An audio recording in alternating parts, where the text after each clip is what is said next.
ಭರತ್ ಅಯ್ಯೋ ಹೋಗೆ ಬಿಟ್ರಲ್ಲ ಗುರು.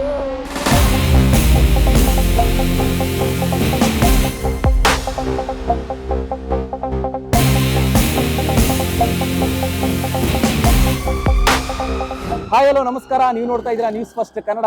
ನಾನು ಭರತ್ ಕೃಷ್ಣಪ್ಪ. ಆಕ್ಚುಲಿ ನಾನು ತುಂಬಾ ದಿನದಿಂದ ಒಂದು ಬೈಕ್ ರೈಡ್ ಹೋಗೋಣ ಅಂತ ಪ್ಲಾನ್ ಮಾಡ್ತಾ ಇದ್ದೆ. ಬಟ್ ಒಬ್ಬನೇ ಹೋಗೋದಕ್ಕೆ ಬೇಜಾರಾಗ್ತಾ ಇತ್ತು. ಒಬ್ರು ಒಳ್ಳೆ ಪಾರ್ಟ್ನರ್ ಸಿಕ್ಕಿದ್ರೆ ಹೇಗಿರುತ್ತೆ ಅಂತ ಯೋಚನೆ ಮಾಡ್ತಿರ್ಬೇಕಾದ್ರೆ ನನಗೆ ಇಂಡಸ್ಟ್ರಿಯಲ್ಲಿ ಒಬ್ರು ಡೇರಿಂಗ್, ಡ್ಯಾಶಿಂಗ್ ಹಾಗೂ ಸ್ಟ್ರಾಂಗೆಸ್ಟ್ ಪರ್ಸನ್ ಒಬ್ರು ಸಿಕ್ಕಿದ್ರು. ಸೊ ಅವ್ರ ಜೊತೆಲಿ ಬೈಕ್ ರೈಡ್ ಹೋಗೋಣ ಅಂತ ಪ್ಲಾನ್ ಮಾಡಿದ್ದೀನಿ. ನಾನು ರೆಡಿ ಇದ್ದೀನಿ, ನನ್ನ ಬೈಕ್ ಕೂಡ ರೆಡಿ ಇದೆ, ಸೊ ಅವರು ಕೂಡ ರೆಡಿ ಇದ್ದಾರೆ. ಹಾಗಾದ್ರೆ ಆ ಡೇರಿಂಗ್, ಆ ಡ್ಯಾಶಿಂಗ್, ಆ ಸ್ಟ್ರಾಂಗೆಸ್ಟ್ ಪರ್ಸನ್ ಯಾರು ರಿವೀಲ್ ಮಾಡ್ತೀನಿ ಬನ್ನಿ.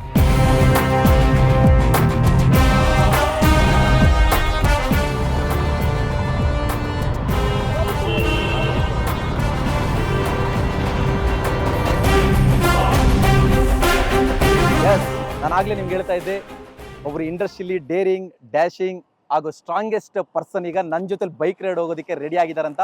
ಸೊ ಅವ್ರನ್ನ ಇಂಟ್ರೊಡ್ಯೂಸ್ ಮಾಡ್ತಾ ಇದ್ದೀನಿ. ಬೇರೆ ಯಾರು ಅಲ್ಲ ಅವರು. ಆಕ್ಚುಲಿ ಅವ್ರನ್ನ ನೋಡಿರ್ತೀರಾ, ಅವ್ರ ಬಗ್ಗೆ ಚೆನ್ನಾಗಿ ಗೊತ್ತಿರುತ್ತೆ ನಿಮಗೆ. ಮೇಡಮ್, ಹೆಲ್ಮೆಟ್ ರಿಮೂವ್ ಮಾಡಿ.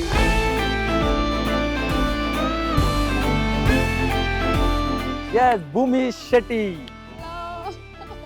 ಸೂಪರ್ ಅಲ್ಲ? ನಿಜವಾಗ್ಲೂ ಇವರು ಡೇರಿಂಗು, ಡ್ಯಾಶಿಂಗು, ಸ್ಟ್ರಾಂಗೆಸ್ಟ್. ಯಾಕಂತ ಹೇಳಿದ್ರೆ ಇಂಡಸ್ಟ್ರಿಲಿ ಭೂಮಿ ಶೆಟ್ಟಿನ ನೀವು ತುಂಬಾ ನೋಡಿರ್ತೀರಾ, ಅಂದ್ರೆ ಸಿನಿಮಾದಲ್ಲಿ ನೋಡಿರ್ತೀರಾ, ಬಿಗ್ ಬಾಸ್ ಅಲ್ಲಿ ನೋಡಿರ್ತೀರಾ. ಸೊ ಪರ್ಸನಲ್ ಕೂಡ ಅವ್ರನ್ನ ಫಾಲೋ ಮಾಡ್ತಾ ಇರ್ತೀರಾ. ಬಟ್ ರೈಡರ್ ಭೂಮಿ ಶೆಟ್ಟಿ ಆಗಿ ನೀವು ಜಸ್ಟ್ ನೋಡಿರ್ತೀರಾ. ಇವತ್ತು ನಾನು ಅವ್ರನ್ನ ಪರಿಚಯ ಮಾಡ್ಕೊಡ್ತಾ ಇದ್ದೀನಿ. ಒಬ್ಬ ರೈಡರ್ ಆಗಿ ಭೂಮಿ ಶೆಟ್ಟಿ ಹೇಗಿರ್ತಾರೆ, ಅವರ ಲೈಫ್ ಸ್ಟೈಲ್ ಹೇಗಿದೆ ಎಲ್ಲ ನಿಮಗೆ ಪರಿಚಯ ಮಾಡ್ಕೊಡ್ತೀನಿ. ಜೊತೆಗೆ ಇವತ್ತು ನಾವು ರೈಡ್ ಎಲ್ಲಿ ಹೋಗ್ತಾ ಇದೀವಿ ಸದ್ಯಕ್ಕೆ ನಾನು ರಿವೀಲ್ ಮಾಡಲ್ಲ.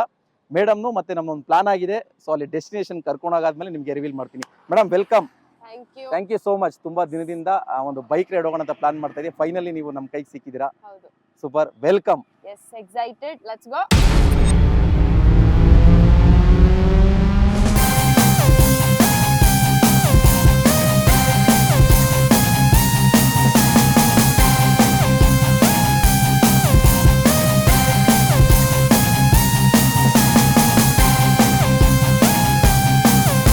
ವೀಕ್ಷಕರೇ, ನಾವೀಗ ಯಶವಂತಪುರ ಬಿಟ್ಟು ಮುಂದೆ ಪೀಣ್ಯ ರೋಡಲ್ಲಿ ಹೋಗ್ತಾ ಇದೀವಿ.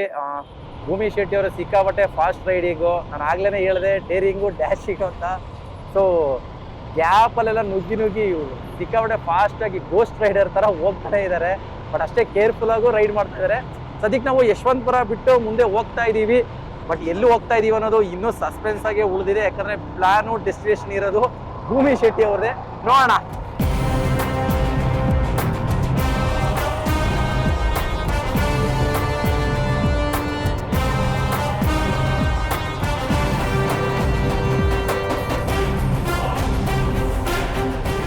ಹೈವೇದಲ್ಲಿ ಖಾಲಿ ರೋಡಲ್ಲಿ ಹೋಗೋ ರೈಡ್ಗೂ ಬೆಂಗಳೂರು ಸಿಟಿ ಒಳಗಡೆ ಬರೋ ರೈಡ್ಗೂ ಹೆಂಗಿದೆ ಡಿಫ್ರೆನ್ಸ್? ಇಲ್ಲಿ ಗಾಡಿಗಳಿರುತ್ತೆ, ಹಾರ್ನ್ ನೋಡಿದ್ದು ಪಿತ್ತ ನೆತ್ತಿಗೆ ಆ ಕಡೆ ಈ ಕಡೆ ನೋಡಲ್ಲ, ಇಂಡಿಕೇಟರ್ಸ್ ಹಾಕಲ್ಲ, ಸುಮ್ಮನೆ ಬರ್ತಾರೆ. ಆಮೇಲೆ ಟ್ರಾಫಿಕ್. ಸ್ಟ್ರೈಟ್ ರೋಡ್ ಆದ್ರೆ ನಿನ್ಗೇನು ಟೆನ್ಷನ್ ಇರಲ್ಲ. ಬಟ್ ನೀನು ಸ್ಟ್ರೈಟ್ ರೋಡಲ್ಲಿ ಇನ್ನೂ ಜಾಸ್ತಿ ಜಾಗ್ರತೆ ಇರಬೇಕು. ಯಾಕೆಂತಂದ್ರೆ ಸ್ಟ್ರೈಟ್ ರೋಡ್ ಅಲ್ವಾ, ಎಲ್ಲರೂ ಸ್ಪೀಡಲ್ಲೇ ಇರ್ತಾರೆ. ಸೊ ನೀನು ಎವ್ರಿ ಟೈಮ್ ಸ್ಟ್ರೈಟ್ ರೋಡಲ್ಲಿ ರೈಟ ಲೆಫ್ಟ್ ತಗೋತಿರ್ಬೇಕಾದ್ರೆ ಇಂಡಿಕೇಟರ್ಸ್ ಯೂಸ್ ಮಾಡಲೇಬೇಕು. ಇಲ್ಲ ಆದರೆ ನುಗ್ಸು. ಬಟ್ ಆಗ್ಲೇ ನಾನು ನೋಡಿದ್ರೆ ಕಾರ್ ಅವ್ರು ಒಬ್ರು ಅಡ್ಡ ಬಂದ್ರು ನಿಮ್ಗೆ ಈ ಕಡೆ ಆ ಕಡೆ ಚಮಕ್ ಬಂತಲ್ಲೊಂದು. ಯಾರು ಲೆಫ್ಟ್ ಸೈಡ್ ಇಂದ ಯಾರು ಬಂದು ಓವರ್ಟೇಕ್ ಮಾಡ್ತಾರೆ? ಇವತ್ತು ಬೈಯೋಕ್ ಮೂಡ್ ಇರ್ಲಿಲ್ಲ, ಅದಕ್ಕೆ ಇಲ್ಲ ಅಂದ್ರೆ ಸರಿಯಾಗಿ ಬೈತೀರಾ ಹಿಂಗೆ ರೋಡಲ್ಲಿ ಈ ತರ? ನಾನು ಬೈತೀನಿ. ನನ್ ಕಡೆಯಿಂದ ತಪ್ಪಿದ್ರೆ ಸಾರಿ ಕೇಳ್ತೀನಿ, ಅವ್ರ ಕಡೆಯಿಂದ ತಪ್ಪಾಯ್ತು ಅಂತಂದ್ರೆ ಅವ್ರು ಸಾರಿ ಕೇಳೋ ತನಕ ಬಿಡಲ್ಲ. ಅಂದ್ರೆ ರೋಡಲ್ಲಿ ನಿಂತ್ಕೊಂಡು ಜಗಳ ಆಡಲ್ಲ. ಆಕ್ಚುಲಿ ಲಾಸ್ಟ್ ಟೈಮ್ ಎಲ್ರು ಅನ್ಕೊಂತಾರೆ ನಾನು ಜಗಳ ಗಂಟೆ ರೋಡಲ್ಲಿ ನಿಂತ್ಕೊಂಡು ಜಗಳ ಆಡ್ತೀನಿ, ಅದೆಲ್ಲ ಮಾಡಲ್ಲ.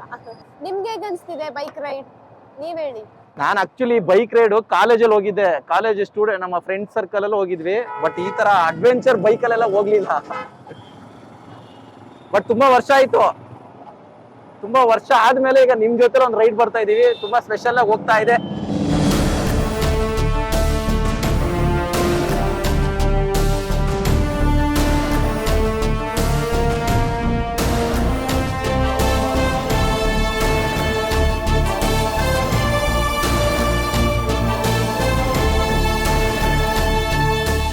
ಹೇಗಿತ್ತು ರೈಡ್? ಇದಲ್ಲ ಅದು ಅಪ್ಪಾಜಿ ಮನೆ, ಅಲ್ಲಿ ಪಾರ್ಕಿಂಗ್ ಇಷ್ಟಲ್ಲ.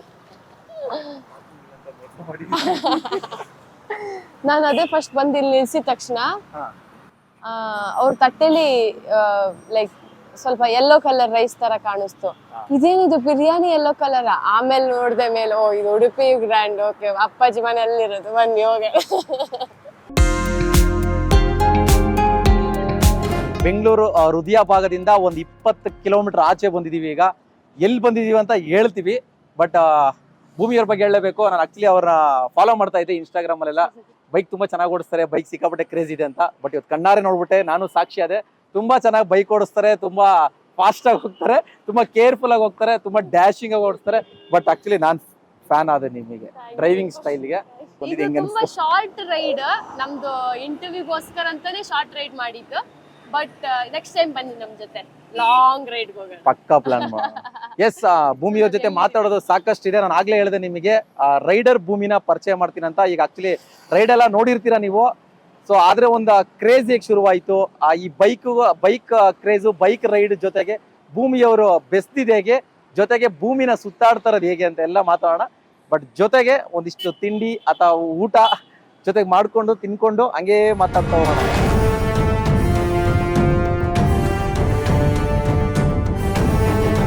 ಅಪ್ಪಾಜಿ ಹೋಟ್ಲಿಗೆ ಈಗ ಫಸ್ಟ್ ಕಸ್ಟಮರ್ಸ್ ನಾವೇ.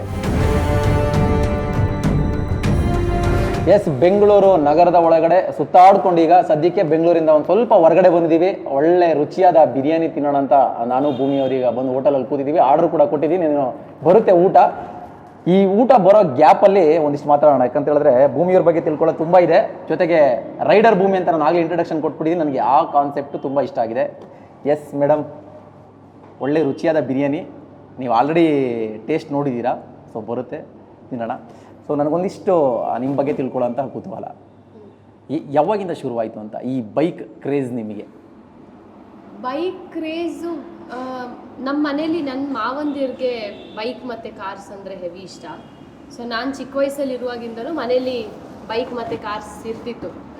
ಸೊ ನಾನು ಫಸ್ಟ್ ಬೈಕ್ ಮುಟ್ಟಿದ್ದು ಓಡಿಸಿದ್ದು ಅಂತಂದರೆ ಸ್ಪ್ಲೆಂಡರ್, ಅದು ಬಿಟ್ಟರೆ RZ ಯಮಹ RX.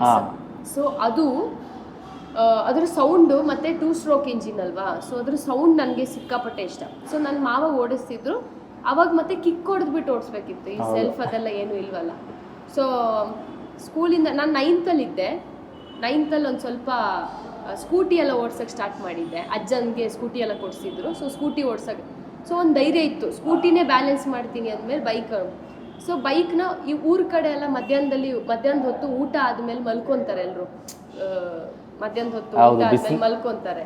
ಸೊ ಆ ಗ್ಯಾಪ್ ನಮಗೆ ಏನೋ ಕಳ್ತನ ಮಾಡೋದಿದ್ರೆ ಅಥವಾ ಬೈಕ್ ಈ ಥರದೆಲ್ಲ ಇದ್ರೆ, ಸೊ ಬೈಕ್ ಕೀ ತಗೊಂಡು ಬೈಕ್ನ ಸ್ಟಾರ್ಟ್ ಮಾಡಿಕೊಂಡು ಫಸ್ಟ್ ನನ್ನ ತಲೆಯಲ್ಲಿ ಏನು ಅಂತಂದರೆ, ಬೈಕ್ ಓಡಿಸೋದು ಒಂದೇ ಸತಿ ಕಲಿಯೋಕ್ಕಾಗಲ್ಲ. ಬೈಕ್ ನೀನು ಓಡಿಸ್ಬೇಕು ಅಂತಂದರೆ ಫಸ್ಟ್ ಬೈಕ್ನ ಬ್ಯಾಲೆನ್ಸ್ ಮಾಡೋದು ಗೊತ್ತಿರಬೇಕು, ಬೈಕ್ದು ವೆಯ್ಟ್ ಎಲ್ಲ ಗೊತ್ತಿರಬೇಕು, ಆಮೇಲೆ ನೀನು ಬೈಕ್ ಓಡಿಸ್ಬೋದು. ಸೊ ಫಸ್ಟಿಗೆ ಬೈಕ್ನ ತಳ್ಕೊಂಡು ಗೇಟಿಂದ ಹೊರಗಡೆ ತಳ್ಕೊಂಡು ಮೇಯ್ನ್ ರೋಡ್ ತನಕ ಹೋಗೋದು, ಅದಾದಮೇಲೆ ಕಿಕ್ ಹೊಡಿಯೋಕ್ಕೆ ಟ್ರೈ ಮಾಡೋದು. ಸೊ ಅದು ಕಿಕ್ ಅಷ್ಟು ಈಸಿಯಾಗಿ ಬರ್ತಿರ್ಲಿಲ್ಲ. ಬಟ್ ನನಗೇನು ಅಂತಂದರೆ ಮನೇಲಿ ಹೇಳ್ಕೊಡಿ ಅಂತಂದರೆ ನಿನ್ಗೇನಕ್ಕೆ ಅನ್ನೋದೊಂದು ಬರುತ್ತಲ್ವ. ಆ್ಯಂಡ್ ಇನ್ನೊಂದು ಹುಡುಗಿ ನಿನ್ಗೇನಕ್ಕೆ ಬೈಕು ಅಂತೆಲ್ಲ ಬರುತ್ತೆ.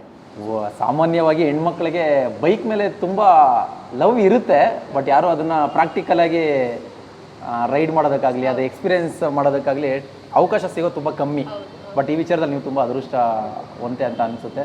ಬಟ್ ಈ ಅಡ್ವೆಂಚರ್ ಬೈಕ್ಸ್ ಹೆಂಗೆ ಅಂತ, ಓಕೆ ಸ್ಟಾರ್ಟಿಂಗಿನ ಸ್ಪ್ಲೆಂಡರ್ ತೊಗೊಂಡ್ರೆ ಕಲ್ತ್ರಿ, ಓಕೆ ಈಗ ಹಿಮಾಲಯನ್ ತೊಗೊಂಡು ಭೂಮಿ ಒಂದು ಕಡೆ ನಿಂತ್ಕೊಳ್ತಾ ಇಲ್ಲ, ತಿರುಗಾಡ್ತಾ ಇದ್ದೀರಾ. ಈ ರೈಡ್ ಅಂದರೆ ಈ ಟ್ರಿಪ್ಸು, ತುಂಬ ದೂರ ಓಡಾಡೋದು ಅಂದರೆ ಇವಾಗ ನೀನು ಫಸ್ಟ್ ಇವಾಗ ಬೈಕ್ ಅಂತ ಬಂದ್ರೇ ಅಥವಾ ಲಾಂಗ್, ಇವಾಗ ನೀನು ಬೈಕ್ ತೊಗೊಂಡು ಇಲ್ಲಿಲ್ಲೇ ಓಡಾಡೋಕ್ಕಂತೂ ನಾವು ಬೈಕ್ ತೊಗೊಳಲ್ಲ. ನಮ್ದು ಯೋಚನೆ ಏನಿರುತ್ತೆ, ಬೈಕ್ ತೊಗೊಂಡ್ರೆ ನಾನು ರೈಡ್ಸ್ ಹೋಗಲೇಬೇಕು, ಲಾಂಗ್ ಹೊಡಿಲೇಬೇಕು ಅಂತ. ಸೊ ನೀನು ಹಂಗೆ ಬಂದಾಗ ನಿಂಗೆ ಫಸ್ಟ್ ಬರೋದೇ ತಲೆಗೆ ರಾಯಲ್ ಎನ್ಫೀಲ್ಡ್. ದೊಡ್ಡ ಬೈಕ್ ಅಂತ ಬಂದಾಗ ಈ ಟೈಗರ್ ಅದೆಲ್ಲ ಬಿಟ್ಟರೆ ನಮಗೆ ನಮ್ಮ ಮಿಡಲ್ ಕ್ಲಾಸ್ ಅವ್ರಿಗೆ ಆಗುವಂಥದ್ದು ಕೈಗೆ ಸಿಗೋ ಬೈಕ್ ಅಂತಂದರೆ ಅದು ರಾಯಲ್ ಎನ್ಫೀಲ್ಡ್. ಸೊ ರಾಯಲ್ ಎನ್ಫೀಲ್ಡೇ ತೊಗೊಳೋದು ಅಂತ ಇತ್ತು. ಐ ಥಿಂಕ್ ನಾನು ಮತ್ತೆ ಬೈಕ್ ಸ್ಟಾರ್ಟ್ ಮಾಡಿದ್ದು ಕೂಡ ನನ್ನ ಅಂದರೆ ಫಾರ್ ಕಸಿನ್ ಸಿಸ್ಟರ್ ಒಬ್ಬರು ವೀಣಾ ಶೆಟ್ಟಿ ಅಂತ. ಸೊ ಅವರು ಶಿ ಈಸ್ ಅ ರೈಡರ್, ಅಂದರೆ ಆಲ್ ಇಂಡಿಯಾ ರೈಡ್ ಮಾಡಿದ್ದಾರೆ. ಅವ್ರ ಜೊತೆ ನಾನು ಮತ್ತೆ ಅವ್ರ ಜೊತೆ ಕಮ್ಯುನಿಕೇಟ್ ಮಾಡ್ತಿರ್ಬೇಕಾದ್ರೆ ಅವ್ರು ರೈಡ್ಸ್ ಹೋಗ್ತಿದ್ರು. ಸೊ ಅವ್ರ ಜೊತೆ ನಾನು ಅವ್ರ ಬೈಕ್ ತೊಗೊಂಡು ಅವ್ರ ಜೊತೆ ರೈಡ್ಸ್ ಹೋಗ್ತಿದ್ದೆ. ಅವಾಗ ನಂದು ಅವ್ರದ್ದು ಹಿಮಾಲಯನ್ ಓಡಿಸ್ತಿದ್ದೆ ನಾನು. ಸೊ ಅವಾಗ ನಂಗೆ ಹಿಮಾಲಯನ್ ಮೇಲೆ ಇಷ್ಟ ಆಯಿತು. ಓಕೆ ತಗೊಂಡ್ರೆ ಬುಲೆಟ್ ಎಲ್ಲ ಬೇಡ, ಸ್ವಲ್ಪ ಓಲ್ಡ್ ಟ್ರೆಡಿಷನ್ ಆಗಿಬಿಟ್ಟಿದೆ, ಹಿಮಾಲಯನ್ನೇ ತೊಗೊಳ್ಳೋಣ ಅಂತ ಹಿಮಾಲಯನ್ ಸ್ಕೆಚ್ ಹಾಕ್ಬಿಟ್ಟು ತೊಗೊಂಡಿದ್ದು. ಬಟ್ ಹಿಮಾಲಯನ್ ಏನು ಅಂತಂದರೆ ಸ್ಟಾರ್ಟಿಂಗಲ್ಲಿ ಕಾಲೆಟ್ಟಕ್ಕಲ್ಲ ಅಂತೆಲ್ಲ ಸುಮಾರು ಜನ ಎಲ್ಲ ಬಂತು ಮಾತು. ಬಟ್ ನನಗೂ ಹೆವಿ ವೆಯ್ಟ್ ಬೈಕ್ ಅದು. ಹೌದು. ಮತ್ತು ಇನ್ನೊಂದೇನು ಅಂತಂದರೆ ನೀನು ಇವಾಗ ಏನೋ ಹುಡುಗರು ಬೈಕ್ನ ಓಡಿಸೋದು ಬೇರೆ. ಗೋಲಿ ಸೋಡಾ ಇದು. ಹೌದು. ಬೆಳಗ್ಗೆ ಬಿರಿಯಾನಿ ಕಾಂಬಿನೇಷನ್ ಯಾವುದೋ ಬೇರೆ ಅನ್ಕೊಂಡ್ಬಿಟ್ರೆ ಕಷ್ಟ. ಅಂದರೆ ಯೂಶಲಾಗಿ ಹುಡುಗರು ಬೈಕ್ ಓಡಿಸೋದು ಬೇರೆ ಥರ, ಅಂದರೆ ಸ್ವಲ್ಪ ಅವ್ರಿಗೆ ಚಿಕ್ಕ ವಯಸ್ಸಿಂದನೂ ಅಭ್ಯಾಸ ಇರುತ್ತೆ. ಹೆಣ್ಮಕ್ಳು ಅಂತ ಬಂದಾಗ ಎಸ್ಪೆಷಲಿ ಲೈಕ್ ಹೆವಿ ಬೈಕ್ಸ್ನ ಹ್ಯಾಂಡಲ್ ಮಾಡೋದು ಅಥವಾ ಆರ್ಟಿಸ್ಟ್ಗಳು ಅಂತ ಬಂದಾಗ ನೀನು ಈ ಕಡೆ ಬೈಕ್ ಕೂಡ ಓಡಿಸ್ತೀಯ ಅಂತಂದಾಗ you have to be really very careful. ಯಾಕಂತಂದರೆ ನೀನು ಈ ಕಡೆ ಆರ್ಟಿಸ್ಟ್ ಕೂಡ ನೀನು ಪ್ರೊಫೆಷ್ನಲ್ ಆಗಿ ಇದೇನು ನಿನ್ನ ಪ್ಯಾಷನ್ಗೋಸ್ಕರ ನೀನು ಮಾಡ್ತಿದ್ಯಾ. ಬಟ್ ಬೈಕ್ನ ಸ್ಟಾರ್ಟಿಂಗಲ್ಲಿ ತೊಗೊಂಡಾಗ ಫಸ್ಟ್ ಒಂದು 6-7 ಮಂತ್ಸ್ ಸಿಕ್ಕಾಪಟ್ಟೆ ಕಷ್ಟ ಆಗಿತ್ತು. ಯಾಕೆಂತಂದರೆ ನಾನು ಕಾಲು ಎಟಕ್ತಿದ್ದು ಇಷ್ಟೇ, ಇವಾಗಲೂ ಇಷ್ಟೇ ಎಟಕೋದು. ಬಟ್ ಗಾಡಿನ ನನಗೆ ಯೂಸ್ ಟು ಆಗಿಬಿಟ್ಟಿದೆ. ಇವಾಗ ಗಾಡಿ ಬೀಳಲಿ, ಗಾಡಿನ ಬೇಕಿದ್ರೆ ಎಲ್ಲ ಏನು ಬೇಕಿದ್ರೂ ಮಾಡ್ತೀನಿ. ಇವಾಗ I am use to my ಗಾಡಿ, ನನ್ನದೇ ಗಾಡಿ ಆಗಿಬಿಟ್ಟಿದೆ ಅದು. ಬಟ್ ಸ್ಟಾರ್ಟಿಂಗಲ್ಲಿ ತೊಗೊಂಡಾಗ ಎಷ್ಟು ಅಜೀಬ್ ಸೀನ್ಸ್ ಆಗ್ತಿತ್ತು ಅಂತಂದರೆ, ಬಟ್ ನನಗೇನು ಅಂತಂದರೆ ಬಿದ್ದರೆ ತಾನೇ ಗೊತ್ತಾಗೋದು. ಆಬ್ವಿಯಸ್ಲಿ ನಾನಿವಾಗ ಹೇಳೋಕ್ಕಾಗಲ್ಲ ದಟ್ ನಾನು ಗಾಡಿನ ಓಡಿಸ್ತೀನಿ, ಹೌದು, ಹಾಗಂತ ಎಕ್ಸೆಪ್ಟ್ ಮಾಡಬೇಕು ಫ್ಯಾಕ್ಟ್ ದಟ್ ನನ್ನ ಕೈಯಲ್ಲಿ ಕೆಲವೊಂದು ಸತಿ ಆಗಲ್ಲ ಅನ್ನೋದು. ಬಿಕಾಸ್ ಹೆವಿ ವೆಯ್ಟ್ ಇದೆ, ಕಾಲು ನಂಗೆ ಫುಲ್ ಎಟ್ಟಕ್ಕಲ್ಲ. ಸೊ ಅದನ್ನು ಎಕ್ಸೆಪ್ಟ್ ಮಾಡ್ಕೋಬೇಕು. ಆ್ಯಂಡ್ ಬಿದ್ದರೂ ಪರವಾಗಿಲ್ಲ, ಅದರಿಂದ ಮತ್ತೆ ನಾನು ಹೆಂಗೆ ಇವಾಗ ಬಿದ್ದಿದ್ದೀನಿ, ಹೆಂಗೆ ಬಿದ್ದೆ ಅಂತ ಗೊತ್ತಾಗುತ್ತೆ, ಏನು ಮಾಡಕ್ಕೆ ಹೋಗಿ ಬಿದ್ದೆ ಅನ್ನೋದು ಗೊತ್ತಾಗುತ್ತೆ, ಬಿದ್ದ ಮೇಲೆ ಹೆಂಗೆ ಎತ್ತೋದು ಅಂತಲೂ ಗೊತ್ತಾಗಿರುತ್ತೆ, ಹೆಂಗೆ ಎತ್ತೋದು ಅಂತಲೂ ಗೊತ್ತಾಗುತ್ತೆ. ಸೊ ಐ ಥಿಂಕ್ ಅದೆಲ್ಲನೂ ಕೂಡ it's a learning process. First 7 months ಬಿದ್ದಿದ್ದೀನಿ, ಎದ್ದಿದ್ದೀನಿ. ಇವಾಗಲೂ ಅಪರೂಪಕ್ಕೆಲ್ಲಾದರೂ ಒಂದೊಂದು ಸತಿ ಬೀಳ್ತಿರ್ತೀನಿ, ಅದು ಬ್ಯಾಲೆನ್ಸ್ ತಪ್ಪಿ ಎಲ್ಲ ಬೀಳ್ತಿರ್ತೀನಿ. ಬಟ್ ಐ ಥಿಂಕ್ ಬೀಳೋದು ಹೇಳೋದು ಅಲ್ಲ, ಅದು ಇವಾಗ ಜೀವನದ ಇದಾಗ್ಬಿಟ್ಟಿದೆ. ನಿಜ. ತುಂಬ ರೈಡ್ಸ್ ಹೋಗಿದ್ದೀರಾ ಅನ್ಸುತ್ತೆ, ತುಂಬ ದೂರ ಓಡಾಡ್ಬಿಟ್ಟಿದ್ದೀರಾ ಅನ್ಸುತ್ತೆ. First ride ನೆನಪಿದ್ಯಾ? ಹಿಮಾಲಯನ್ ತಗೊಂಡು ಹೋಗಿದ್ದೀರಾ? ಹೌದು, ಫಸ್ಟ್ ನೀವು ನನ್ನ ಬೈಕ್ನ ಫಸ್ಟ್ ತಗೊಂಡು ನಾನು ನನ್ನ ಫಸ್ಟ್ ಸರ್ವಿಸ್ನ ಊರಲ್ಲೇ ಮಾಡಿಸ್ಬೇಕು ಅಂತ ಅಂದ್ಬಿಟ್ಟು ಸೀದಾ ಊರಿಗೆ ಹೊಡೆದಿದ್ದು. ಕೋವಿಡ್ ಟೈಮಲ್ಲಿ ಹೋಗಿದೆ ಅನ್ಸುತ್ತೆ ಅದು. ಕೋವಿಡ್ ಅಲ್ಲ ಅನ್ಸುತ್ತೆ, 2019 ನಾನು ಅಕ್ಟೋಬರಲ್ಲಿ ತಗೊಂಡಿದ್ದು. ಕೋವಿಡ್ ಅಲ್ಲ ಅನ್ಸುತ್ತೆ, ಕೋವಿಡ್ ಅಲ್ಲ. ಸೊ ಅದೂ ನನಗೆ ಅವ್ರ ಬೈಕ್ ಡೆಲಿವರ್ ಮಾಡೋಕ್ಕೂ ನನಗೆ ಗೊತ್ತಿಲ್ಲ, ನನಗೆ ಬೇಕೇ ಬೇಕು, ನನಗೆ ಬೈಕ್ ಬೇಕೇ ಬೇಕು, ಅರ್ಜೆಂಟಾಗಿ ನಂಗೆ ಬೇಕು, ನೀವೇನು ಮಾಡ್ತಿರೋ ನಂಗೆ ಗೊತ್ತಿಲ್ಲ, ತರಿಸ್ಕೊಡಿ ಅಂತ. ಬಟ್ ರಾಯಲ್ ಎನ್ಫೀಲ್ಡ್ ಅವರು ಸ್ವಲ್ಪ ಆ ಒಂದು ಇದರಿಂದ ಬೇಗ ತರಿಸ್ಕೊಟ್ರು, ಒಂದು 2 ವೀಕ್ಸಲ್ಲೇ ತರಿಸ್ಕೊಟ್ರು. ಸೊ ಸ್ಟ್ರೈಟ್ ನಾನು ಊರಿಗೆ ಹೋಗಿದ್ದು, ಬಿಕಾಸ್ ಫಸ್ಟ್ ಸರ್ವಿಸ್ ಅಂತ ಇರುತ್ತಲ್ವಾ. ಸೊ ಫಸ್ಟ್ ಸರ್ವಿಸ್ನ ನಾನು ಊರಲ್ಲೇ ಮಾಡಿಸಿದ್ದು. ಬೈಕ್ ಸೀದಾ ತೊಗೊಂಡೋಗ್ಬಿಟ್ಟು ಊರಲ್ಲಿ ನಿಲ್ಲಿಸಿದೆ. ಮನೇಲಿ ಯಾರಿಗೂ ಹೇಳಿರಲಿಲ್ಲ ಬೈಕ್ ತೊಗೊಂಡಿದ್ದೀನಿ ಅಂತ. ಸೀದಾ ತೊಗೊಂಡು ಹೋಗಿದ್ದು ಮನೆಯಲ್ಲಿ ಫುಲ್ ಶಾಕ್. ನಾನು ಮತ್ತೆ ವೀಣಕ್ಕ ಇದ್ರಲ್ವಾ, ಸೊ ನಾವಿಬ್ರು ಹೋಗಿದ್ದು, ಅವರೊಂದು ಹಿಮಾಲಯನ್, ನಾನೊಂದು ಹಿಮಾಲಯನ್. ಸೊ ಮನೇಲಿ ಫುಲ್ ಶಾಕ್, ಇದು ಯಾರಿದು ಹಿಂಗೆ ಬರ್ತಿದ್ದಾರೆ ಅಂತ. ಬಟ್ ಆಮೇಲೆ ಅಂದ್ರೆ ಏನಕ್ಕೆ ಬೈಕ್ ನಿಮಗೆ ಅಂತ, ಅದು ಯೂಶಲ್ ಆಗಿ ಇರೋದೇ ಮನೇಲಿ. ಸರಿ ಆಯ್ತಾಯ್ತಾ, ಸರಿ ಬೈಕ್, ಸರಿ ಆಯ್ತಾಯ್ತು ಅನ್ಕೊಂಡು. ಆಮೇಲೆ ಇಷ್ಟು ದೊಡ್ಡ ಬೈಕ್ ನೋಡಿ ಏನು ಹೇಳಿಲ್ವ ಮನೇಲಿ? ಅದೇ ಏನಕ್ಕೆ ಬೇಕು ನಿಂಗೆ ಅಷ್ಟು ಬೈಕ್ ಬೇಡ ಅನ್ನೋದೇ ಒಂದು, ಅದ್ರಲ್ಲಿ ದೊಡ್ಡ ಬೈಕ್ ಬೇರೆ. ಆಮೇಲೆ ಏನಕ್ಕೆ ಈ ಬೈಕಿಗೆ ಏನಕ್ಕೆ ಇಷ್ಟೊಂದು ದುಡ್ಡು ಕೊಡ್ಬೇಕು, ಅದ್ರ ಬದಲು ಕಾರಾದ್ರೂ ತಗೋಬಹುದು ತಾನೇ ಅಂತ ಮನೇಲಿ ಅದು ಇನ್ನೊಂದು.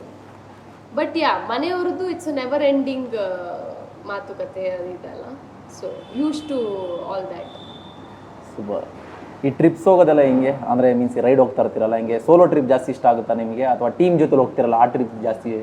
ನನಗೆ ಗ್ರೂಪ್ಗಿಂತ ಸೋಲೋನೇ ಜಾಸ್ತಿ ಇಷ್ಟ. ಯಾಕಂತಂದರೆ ಗ್ರೂಪ್ ಅಂತ ಬಂದಾಗ ನೀನು ಅಲ್ಲೊಂದು ಸ್ವಲ್ಪ ರೆಸ್ಟ್ರಿಕ್ಷನ್ಸ್ಗಳಿರುತ್ತೆ. ಗ್ರೂಪ್ ಫನ್ ಆಗಿರುತ್ತೆ, ಹೌದು. ಬಟ್ ನನಗೆ ಪರ್ಸ್ನಲಿ ನನಗೆ ಸೋಲೋ ಇಷ್ಟ. ಯಾಕೆ ಅಂತಂದರೆ ನಾನು ಆರಾಮಾಗಿ ಹೋಗಬೇಕು, ಬೈಕ್ ಜೊತೆ ಮಾತಾಡ್ಕೊಂಡು ಹೋಗ್ತೀನಿ. ಆಮೇಲೆ ನನಗೆ ಡೆಸ್ಟಿನೇಷನ್ ಮ್ಯಾಟರ್ ಆಗಲ್ಲ, ಜರ್ನಿ ಮ್ಯಾಟರ್ ಆಗುತ್ತೆ. ಸೊ ನನಗೆ ಇವಾಗ ಆನ್ ದ ವೇ ಹೋಗ್ತಾ ಏನಾದರೂ ಚೆನ್ನಾಗಿದೆ ಅಂತ ಅನಿಸಿದ್ರೆ ನನಗಲ್ಲಿ ನಿಲ್ಲಿಸ್ಬೇಕು. ಬಟ್ ನಿನ್ನ ಗ್ರೂಪಲ್ಲಿ ಹೋದಾಗ ನಿನ್ನ ಡೆಸ್ಟಿನೇಷನ್ ಅದು ತುಂಬ ಮ್ಯಾಟರ್ ಆಗುತ್ತೆ. ಆ್ಯಂಡ್ ನಿನ್ನ ಗ್ರೂಪಲ್ಲೇ ಇರಬೇಕು. ಆಮೇಲೆ ನೀನು you have to be very conscious, ಇದಾರ ನಿನ್ನ ಗ್ರೂಪಲ್ಲಿ ಎಲ್ಲರೂ ಇದಾರ, ಅದನ್ನು ನೀನು ನೋಡ್ತಿರ್ಬೇಕು. ಆ್ಯಂಡ್ ನಿನ್ನ ಡೆಸ್ಟಿನೇಷನಿಗೆ ನೀನು ತಲುಪೋದು ಒಂದೇ, ಈ ಟೈಮಲ್ಲಿ ನಾವು ತಲುಪಬೇಕು. ಮುಂದೆ ಇರೋರು ಗೈಡ್ ಮಾಡ್ತಿರೋರು ಝುಮ್ ಅಂತ ಹೋಗ್ತಿದಾರೆ ಅಂತಂದ್ರೆ ನಾವು ಅವ್ರ ಸ್ಪೀಡ್ಗೆ ಹೋಗ್ಬೇಕು, ಮ್ಯಾಚ್ ಆಗಬೇಕು, ಹೋಗ್ಬೇಕು. ನಿಧಾನಕ್ಕೆ ಬಂದ್ರೆ ನಿಧಾನಕ್ಕೆ ಬರಬೇಕು ಅವ್ರ ಜೊತೆಲಿ. ಸೊ ಅದು ಫನ್ ಆಗಿರುತ್ತೆ ಹೌದು, ಬಟ್ ನಂಗೆ ಪರ್ಸ್ನಲಿ ನನಗೆ ಸೋಲೋ ರೈಡ್ಸ್ ತುಂಬಾ ಇಷ್ಟ. ಸೋಲೋ ರೈಡ್ಸ್ ಅಂದ್ರೆ ಏನು ಒಬ್ಬರೇ ಇದ್ದೀರಾ ಅಂತ ಫೀಲಲ್ಲಿ ಹೋಗೋದಾ ನೀವು, ಅಥವಾ ಏನಾದರೂ ಖುಷಿಯಾದ ಹೋಗ್ತೀರಾ, ಅಥವಾ ಮೂಡ್ ಖರಾಬ್ ಆಗೋದ ಹೋಗ್ತೀರಾ? ಎಲ್ಲ ಇದ್ದಾಗ್ಲೂ ಹೋಗ್ತೀನಿ ಅನ್ಸುತ್ತೆ. ನಂಗೆ ಅದೊಂಥರ ಬೈಕಿಂಗ್ ಒಂಥರ ಥೆರಪಿ ಆಗ್ಬಿಟ್ಟಿದೆ. ಅಂದ್ರೆ ನಾನು ಬೈಕ್ ಹತ್ರನೇ ಮಾತಾಡ್ಬಿಡ್ತೀನಿ ಎಲ್ಲಾನು. ಅಂದರೆ ವಾಪಸ್ ನನಗೆ ಬರಬೇಕು ಅನ್ನೋದು ಎಕ್ಸ್ಪೆಕ್ಟ್ ಮಾಡಲ್ಲ. ನನಗೆ ಏನೇನು ಹೇಳಬೇಕು ಅಂತ ಅನಿಸುತ್ತೆ. ಅಂದರೆ ನಾನೊಂದು ಸ್ವಲ್ಪ ಚಿಕ್ಕ ವಯಸ್ಸಿಂದನೂ ಒಂದು ಸ್ವಲ್ಪ ಟಫ್ ಹುಡುಗಿಯಾಗೇ ಇದ್ದಿದ್ದು. ಅಂದರೆ ಟಫ್ ಹುಡುಗಿಯಾಗಿ ಇರಬೇಕು ಅಂತ ಇದ್ದಿದ್ದಲ್ಲ, ಬಟ್ ಸರ್ಕಮ್ಸ್ಟೆನ್ಸಸ್ಸಿಂದ ಟಫ್ ಹುಡುಗಿಯಾಗೇ ಇದ್ದಿದ್ದು. ನನಗೇನು ಅಂತಂದರೆ ನಾನು ಒಳಗಡೆಯಿಂದ ನಾನು ಸಾಫ್ಟ್ ಅನ್ನೋದು, ಅಥವಾ ಒಳಗಡೆಯಿಂದ ನನಗೇನು ಎಮೋಷನ್ಸ್ ಇದೆ ಅನ್ನೋದು ಹೊರಗಡೆ ಇರೋರಿಗೆ ಗೊತ್ತಾಗಬಾರ್ದು ಅನ್ನೋದು. So I always try to stay strong. And ಈವೊಂದು ನನಗಲ್ಲಿ ಬೇಜಾರಾಗ್ತಿದೆ ಅಥವಾ ಏನೋ ಒಂದು ಆಗ್ತಿದೆ ಅಂತಂದ್ರೂ I try to act strong sometimes. So ನಂಗೆ ಅದನ್ನು ಯಾರ ಹತ್ರನೂ ಅಷ್ಟು ಈಸಿಯಾಗಿ ಹೇಳ್ಕೊಂಡ್ರೆ ಏನು ಅನ್ಕೊತಾರೋ ಏನೋ ಅಂತ ಅನಿಸ್ಬಿಡುತ್ತೆ. ಸೊ ನನ್ನ ಬೈಕೆ ನನಗೊಂಥರ ಸೇಫ್ ಕಂಫರ್ಟ್ ಇರೋ ಥರ. ಸೊ ನಾನು ಬೈಕಲ್ಲಿ ಹೋಗ್ತಾ ಬೈಕಲ್ಲಿ ಎಲ್ಲ ಮಾತಾಡ್ತೀನಿ. ಇವತ್ತು ಮೈಕ್ ಕೊಟ್ಟಿದ್ರು ಬಟ್ ದೆನ್ ನನಗೆ ಬೈಕಿಂಗ್ ಒಂಥರ ಥೆರಪಿ ಥರ.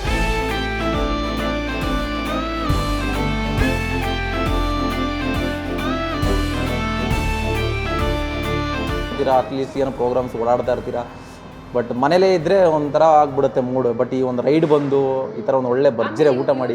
ಇನ್ನೊಂದೇನು ಗೊತ್ತಾ, ನಾವು ರೈಡ್ ಪ್ಲಾನ್ ಮಾಡಬೇಕಾದ್ರೆ ಬರೀ ತಿನ್ನೋದನ್ನೋದು ಕೆಲವೊಂದ್ಸತಿ ಇರಲ್ಲ. ಯಾವುದಾದ್ರೂ ಒಂದು ಪ್ಲೇಸ್, ಇವಾಗ ನಾನು ಲಾಸ್ಟ್ ಟೈಮ್ ನಿಮ್ಗೆ ಅಂದೆ ದೇವರಾಯನ ದುರ್ಗ ಅಂತ.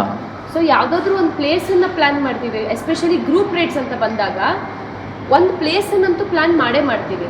ಸೊ ಆ ಪ್ಲೇಸ್ ಮುಗಿಸಿ ಆದಮೇಲೆ ಹೋಗಿ ಊಟ ಮಾಡ್ಕೊಂಡು ಬರೋದು ಹಾಗೆ. ಸೊ ಅವಾಗ ನಿಮ್ಗೆ ಪ್ಲೇಸು ಕವರ್ ಮಾಡ್ದಂಗೆ ಇರುತ್ತೆ, ನೀನು ತಿನ್ನಂಗೂ ಇರುತ್ತೆ ಅಂತ. ಸೊ ಆ ಥರ ಎಲ್ಲ ಇದ್ದಾಗ ಬೆಳಗ್ಗೆ 4-4:30ಗೆ ಹೊರಡ್ತೀವಿ, ಬಿಕಾಸ್ ಸನ್ರೈಸ್ ನೋಡಬೇಕು ಅಂತ. ಅದು ಇನ್ನೊಂಥರ ಮಜಾನೂ ಸಿಗುತ್ತದೆ. ಅದು rides are always fun. Bike rides ಶುರು ಮಾಡೋಣವಾ? ತಂದು ಎದುರುಗಡೆ ಇಟ್ಬಿಟ್ಟಿದ್ದಾರೆ, ನೋಡ್ಕೊಂಡು ಕೂತ್ಕೊಳ್ಳೋಕ್ಕಂತೂ ಆಗಲ್ಲ. ನಿಮ್ಗೆ ಹೇಳ್ತೀನಿ.